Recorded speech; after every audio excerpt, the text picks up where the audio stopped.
और व्यूअर्स, अब वक्त है सत्य और तथ्य का। एक होता है संयोग और एक होता है सोचा समझा प्रयोग या फिर सहयोगी मान लेते हैं। इसकी कहानी आज सत्य और तथ्य में मैं बताने जा रहा हूं, जो कि जरूरी है, क्योंकि कहते हैं कि जब आपका कद बड़ा होता है, जब आप बड़े पद पर रह चुके होते हैं, तो आपकी जिम्मेदारी और भी बढ़ जाती है। और जब बात देश और राष्ट्रीय सुरक्षा की हो, मल्टी स्टेट डिप्लोमेसी की हो, देश की प्राइड और प्रेस्टीज से जुड़ी हो, तो उसमें पार्टी हित और पॉलिटिक्स नहीं बल्कि देश हित को ऊपर रखा जाता है। नेशन फर्स्ट वाली सोच दिखाई जाती है, लेकिन शायद कांग्रेस के नेता नेशनलिज्म के इस सिद्धांत को भूल जाते हैं। लेटेस्ट एग्जांपल मनमोहन सिंह सरकार में गृह मंत्री पी चिदंबरम का है, जो खुले तौर पर कह रहे हैं कि क्या एनआईए ने पहलगाम के आतंकवादियों की पहचान की है या फिर यह पता लगाया है कि वो कहां से आए थे। क्या पता अपने ही देश में बैठे आतंकवादी हों। आप ये क्यों मान रहे हैं कि वो पाकिस्तान से आए होंगे? ये चिदंबरम कह रहे हैं, देश का पूर्व गृह मंत्री कह रहे हैं। सोचिए, कांग्रेस का वरिष्ठ नेता कह रहा है, गांधी परिवार का करीबी कह रहा है। इसका कोई सबूत नहीं है। पहले आप भी चिदंबरम की इस बयान को सुनिए। Have they identified the terrorists, where they came from? I mean, for all we know, they could be homegrown terrorists. Why do you assume that they came from Pakistan? There's no evidence of that. अब आप सोचिए ये बयान कितना खतरनाक है, खौफनाक है।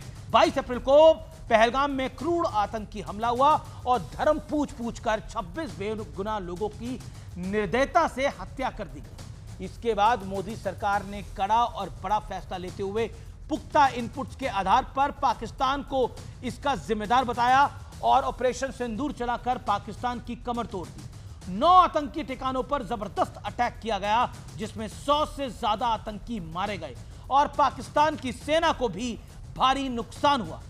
उसके बाद दुनिया भर में सत्ता पक्ष और विपक्ष की टीम इंडिया वाले डेलीगेशन ने दुनिया भर में पाकिस्तान की पोल पट्टी खोलकर रख दी। लेकिन यह अजीब संयोग है कि जब भारत की संसद में ऑपरेशन सिंदूर पर आज मैराथन चर्चा शुरू होनी थी, उससे एकदम पहले पहले कांग्रेस पार्टी के वरिष्ठ नेता पी चिदंबरम ने पाकिस्तान को क्लीन चिट दे दी।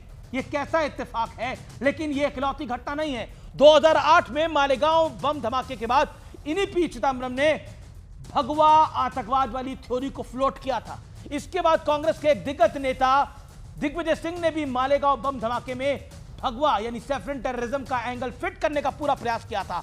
इतना ही नहीं, 26/11 जैसे मुंबई धमाके जिसने पूरे देश को दहला दिया था, दुनिया को दहला दिया था, उसमें भी पाकिस्तान को क्लीन चिट देने का भरपूर प्रयास किया गया था। दिग्विजय सिंह ने 2010 में मुंबई में एक कार्यक्रम में 26/11 मुंबई हमले को लेकर विवादित टिप्पणी की थी। उन्होंने कहा था कि इस मामले में आरएसएस इन्वॉल्व हो सकता है।